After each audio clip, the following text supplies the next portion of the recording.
我刚谈成了一笔$5000万的交易。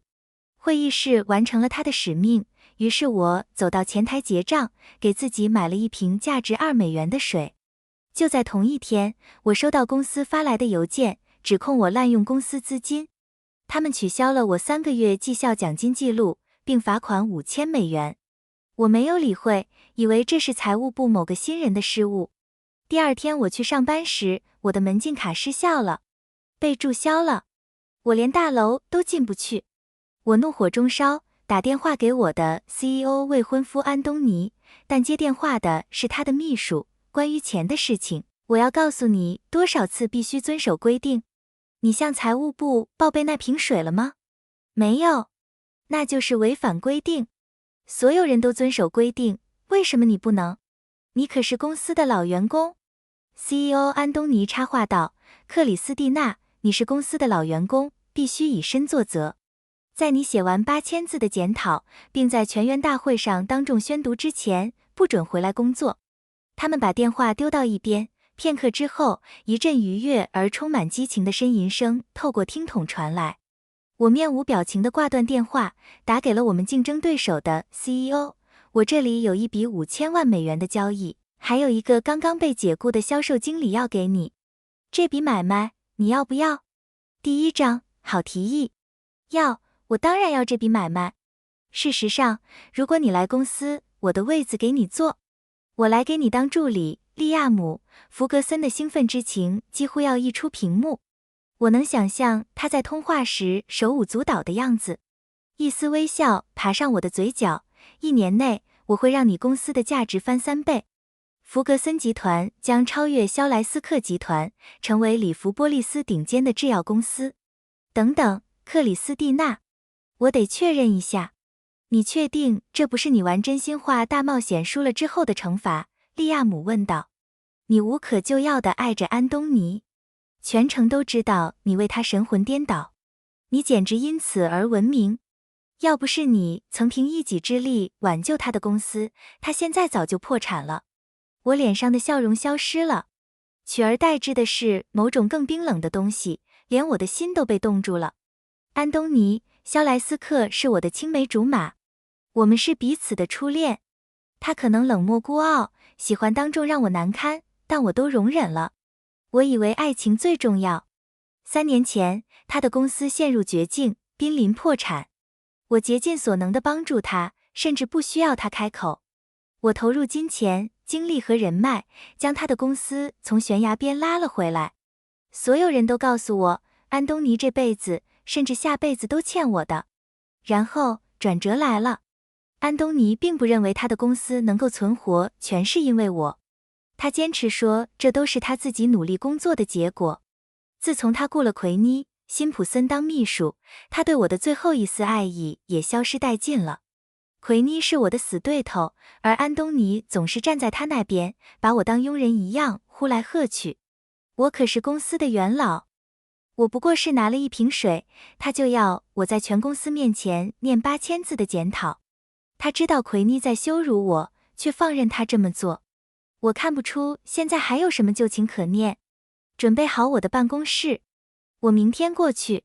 我挂断电话，转过身，却看到奎妮趾高气扬地向我走来。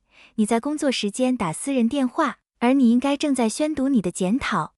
罚款$150。他嗓门大的把所有人的目光都引向我们。第2章，愚蠢的男人。我给了他一个看白痴的眼神。我的门禁权限都被吊销了，你还指望我能进会议室？或许你该去看看医生。你那新脑子看来不太灵光。别想嘲讽我，这不是违反公司规定的理由。安东尼出现了，脸上挂着灿烂的笑容。他称赞奎妮工作认真，真是个认真的员工。奎妮，公司就需要这样的人才能进步。奎妮得意地笑了，向我投来挑衅的目光。安东尼把注意力转向我，检讨就算了，克里斯蒂娜，反正也是浪费时间。不过，你滥用了公司资金，所以要扣你3个月工资。但你工作确实努力。是的，虽然没什么成果，但你的辛苦我不能否认。向奎妮道个歉，这件事就一笔勾销。下不为例。真是荒谬至极！你认为你的裁决是正义之声，我听到的却是正义女神羞愧的哭泣。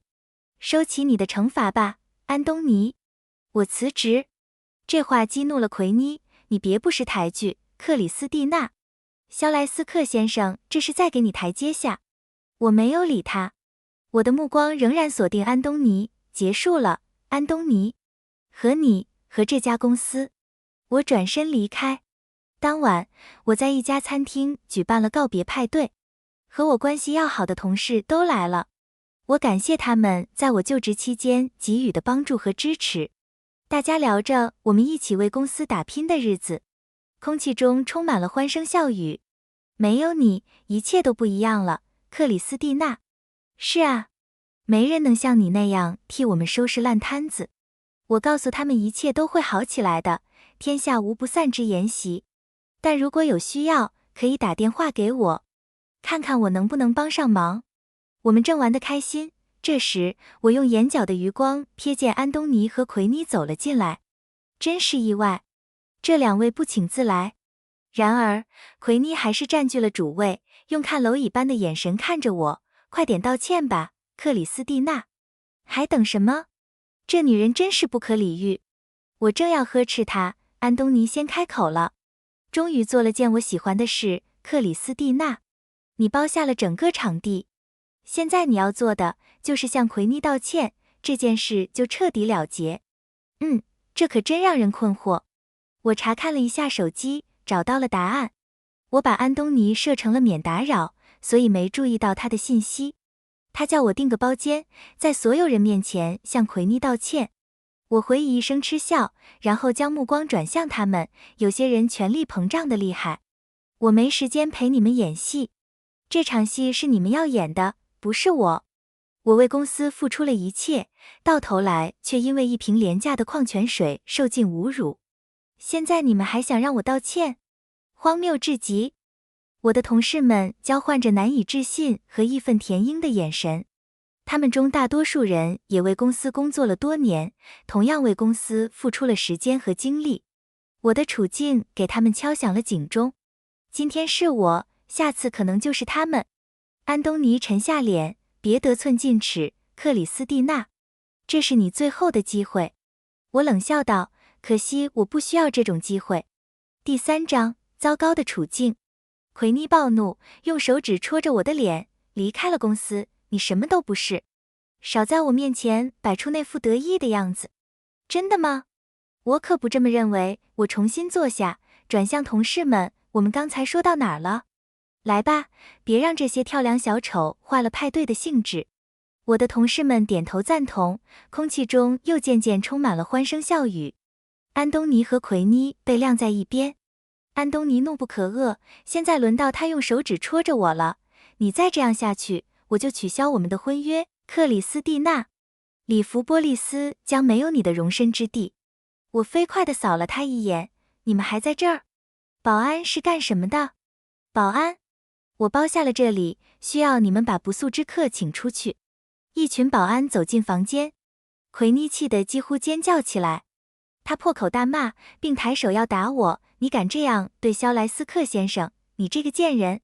一名保安在他手落下前抓住了他，他动弹不得。奎妮立刻装出痛苦的样子，扭动手腕，你把我的手弄断了，他尖叫道。安东尼感同身受，这事没完，克里斯蒂娜，我要起诉这些保安人身伤害。你必须向奎妮道歉，否则……我又冷笑了一声。安东尼可以喊到脸色发青，但我一点也不在乎。我的漠不关心刺痛了安东尼，他狠狠地瞪了我一眼，赶紧带着奎妮离开了。他不想让她再受到伤害。第2天，我去公司收拾东西，一位同事走过来，低声对我说：“克里斯蒂娜，奎妮一大早就占了你的办公室，情况不妙。”我皱了皱眉，但还是去了我的办公室。里面没有人，我松了口气，开始收拾我的东西。收拾到一半，奎妮带着一群保安进来了。这是我的办公室，克里斯蒂娜，你擅闯私人空间，你这个小偷！我停下手中的动作，冷冷地看着他。这是我的办公室，我在收拾我的东西。我没偷任何东西。他冷笑着走到我面前，直视我的眼睛，别想狡辩。你被开除了，所以现在这是我的办公室。我指了指桌上属于我的东西，我可能被开除了，但我的个人笔记本电脑和文件我有权拿走。他对此早有准备，那不是个人物品，里面有公司的最高机密，你不能带走。我毫无笑意地笑了，那看来我们得报警处理了。他脸上的笑容消失了。他不敢报警，但也不能让我羞辱他。奎妮开始环视办公室，然后他注意到了什么？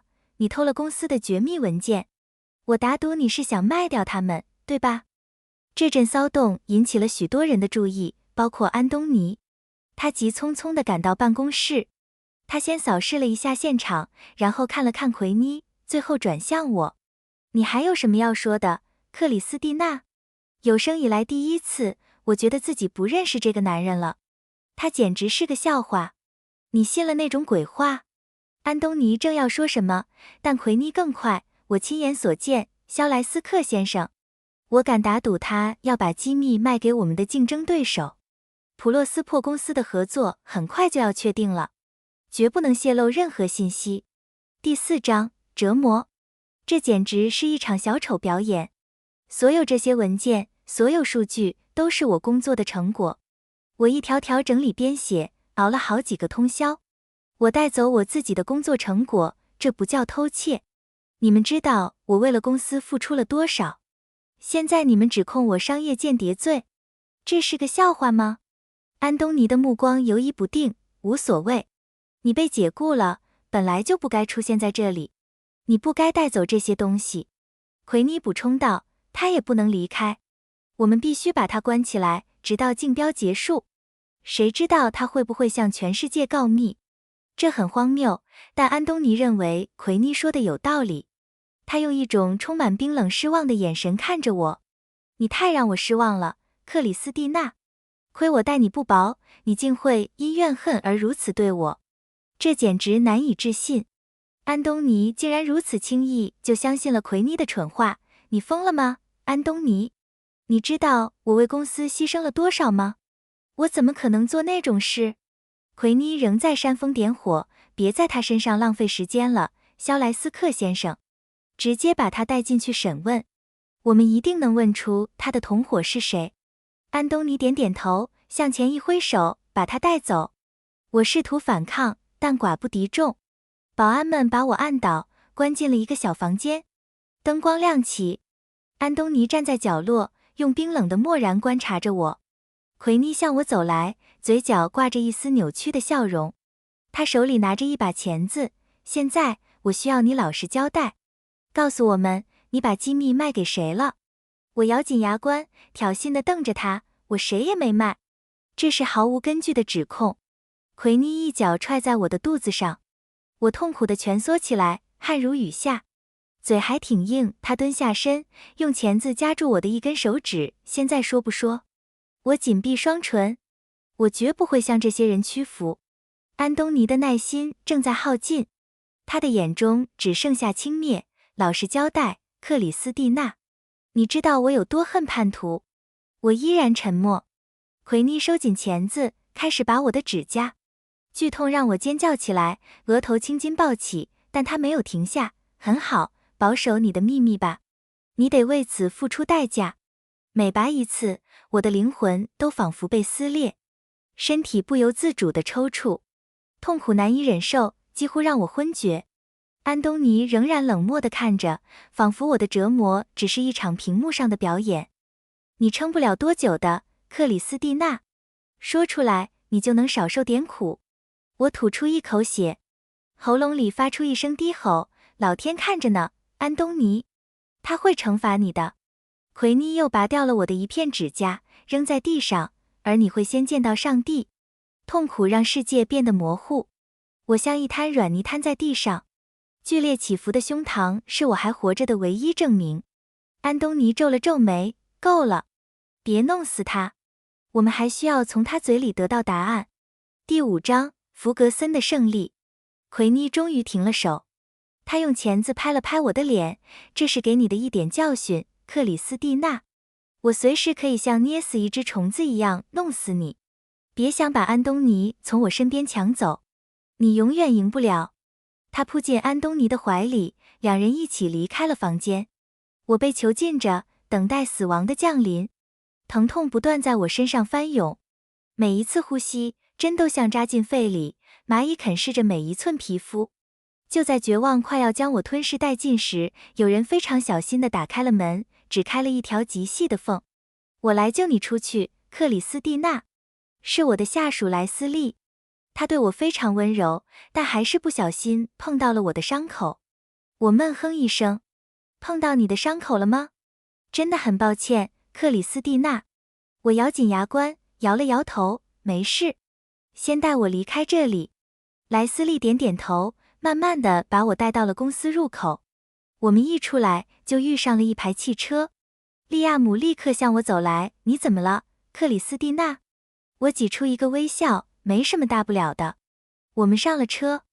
利亚姆注意到我血肉模糊的双手，他哭了出来。他轻轻地清理我的伤口，涂上药膏，然后仔细包扎好。我静静地看着他，下个月我会拿下普洛斯珀公司的合作，利亚姆。1个月过去了，竞标会开始。所有人都知道，谁能拿下普洛斯珀公司的合作，谁就能成为里弗波利斯的顶级家族。利亚姆和我走进会场，迎面碰上了安东尼和奎妮。安东尼冷冷地看着我，哟，这不是克里斯蒂娜吗？看看你，一副失败者的样子。只有利亚姆这样的傻瓜才会收留你。奎妮一如既往地附和道，就是。你的提案一文不值，你只会自取其辱。我和普洛斯珀的 CEO 是朋友，他尊敬我。别想耍什么花招，你永远赢不了。利亚姆皱起眉头，严肃地说，现在下定论为时过早。安东尼嗤之以鼻，他根本没把利亚姆当做一个认真的竞争对手。你以为这里有谁是我的对手？你以为你是吗？醒醒吧，你们家族从来就没赢过我们，一次都没有。主持人走上舞台，打开他手里的信封，喧闹声平息下来，一片寂静。所有人的目光都转向舞台。经过严格的评估和筛选，将获得普洛斯珀公司合作的公司是短暂的停顿后，他宣布福格森集团。安东尼脸上的笑容凝固了。